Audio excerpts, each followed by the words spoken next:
Light, you want 2 lights or?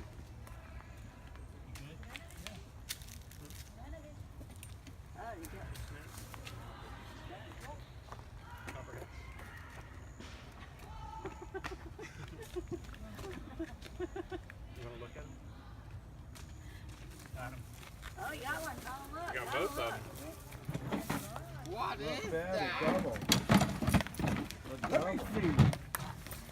Put my hands down as much as possible. Now, this kind of container though, sometimes what you got to realize with these snakes is that, they can come out real fast.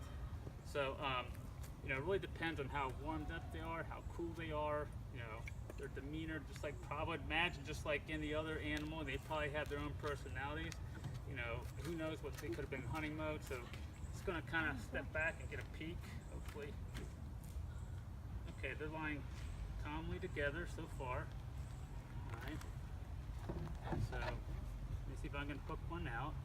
And I try to take my time. Hang on, I try to take my time just because they can get herky-jerky, and we don't want, try to minimize stress on them. That's why I don't like to use the tongs.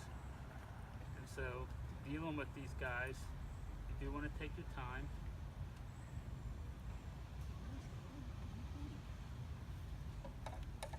And I always try to do 2 points of contact. On back. Stay back, little guy. Yeah, we're going to try to get a close-up up here in a second. Okay.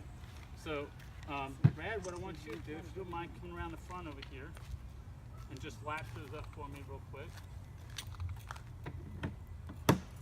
We got that one under control.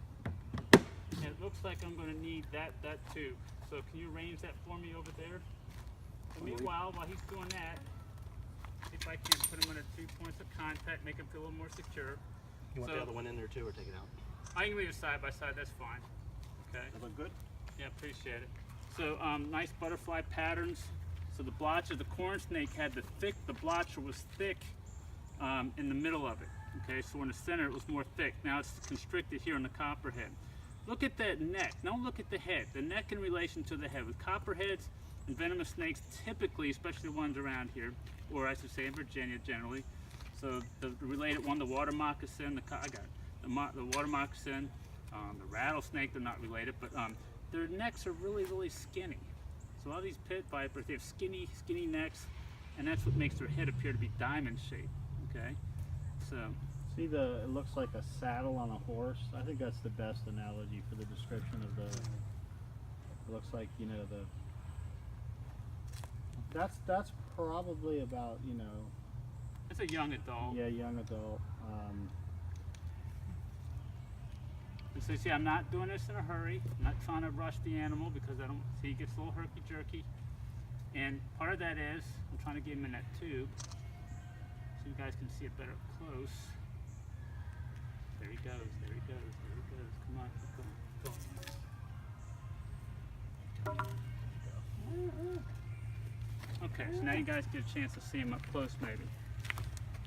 Tubular. Exactly. Oh, yeah. What a brilliant idea. So you see the butterfly patterns, no Yeah, mistaking. we use these for the... Oh, yeah. I'm always surprised how Is a that lot of the his back? species don't mind going in the hole. They don't always Yeah. cooperate. So you could probably back out of here. So I'm gonna probably, if I have to back off from you real quick. I mean, he's pretty good in there, but I mean, I just, he's just a weird shape. And the next smallest tube, he's not gonna fit in. Yeah. You can look at the eyes. How would you describe the eyes if you guys can see them at all? They're yellow with black slits. Okay, yellow with black slits. Okay, so slits is the key word right there. Generally speaking, the slits are typical of these guys. They have those little cat eyes. So, in this case, I ideally should have 2 containers. I mean, I could still get away with 1, but so just like to keep my focus on these guys. Ooh, they're very slippery. Yeah. That camouflage is really important because although it's venomous, red-shouldered hawks, barred owls, no problem killing those things,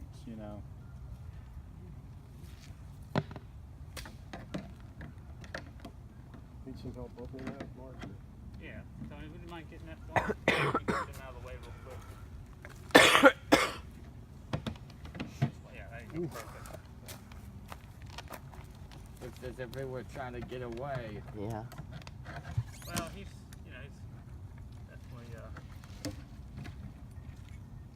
there you go, in there with your honey. Put back them back on my friend. Okay, ready to go. So you see again, I use that hook in just to keep it down. Just make sure all the ends are all secure and everything. I want to do a little check around. Okay, make sure I'm no snake hanging out for one. And two, you know, sometimes again they could just jump out there real fast. So having that down, you can go ahead and latch it, and snake in the bag. I do my All right, little very twirl. good. Nice. The other thing